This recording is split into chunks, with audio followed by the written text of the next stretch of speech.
Cum e așa o improvizație repede? Da, e oprit în rețea. E oprit. E bine, dați izolat așa. Păi nu contează. Unde se oprește asta?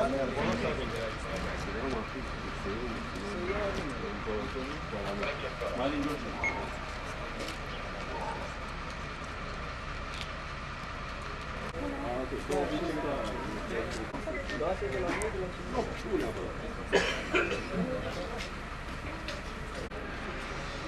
Imediat.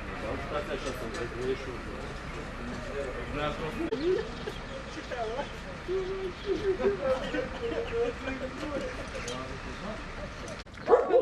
Incident, nu vedeți și nu ați s-a întâmplat. Ați dat înapoi și v-ați asigurat sau cum? N-ați văzut în oglindă? Dar de ce sunteți supărat? Dar nu vreau să dau interviu. Când ați dat interviu?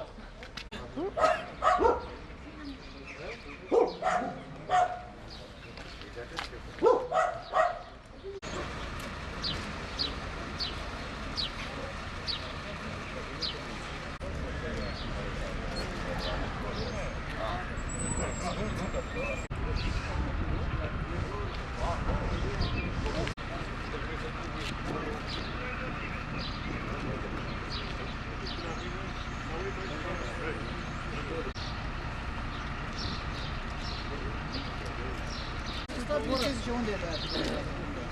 La mașină. E o mașină. Păi poate, dar zic că să nu lăsați dumneavoastră. Stați un pic.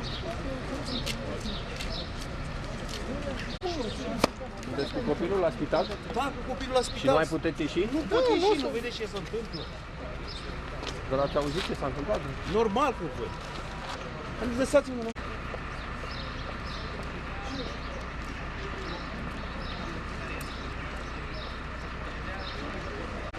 Da, da, da. El trebuie să-și dea accesul, că el știe cel mai bine.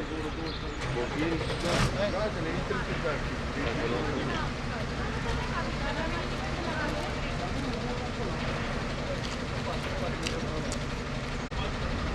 Mai rupt și noi.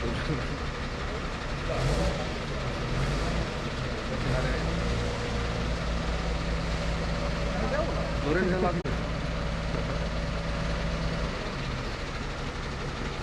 Să ia și mai bine.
În această dimineață, o mașină de la salubritate, în timp ce efectua o manevră de întoarcere, a lovit o țeavă de gaze. țeava respectivă s-a rupt și gazele au început să țâșnească afară. Era un pericol iminent de explozie. Un echipaj al poliției locale a asigurat zona până când cei abilitați au venit să remedieze problema. Un echipaj cu autospecială cu apă și spumă de la detașamentul de pompieri Pitești a fost solicitat pentru a asigura măsuri specifice de prevenire și stingerea incendiilor la o conductă de gaze ce prezenta scăpări, în urma unei manevre necorespunzătoare a unui șofer. Au fost luate toate măsurile de siguranță, fără a exista niciun fel de pericol. Grand nume, prenume. Sergent Major Bărițeanu, Daniel.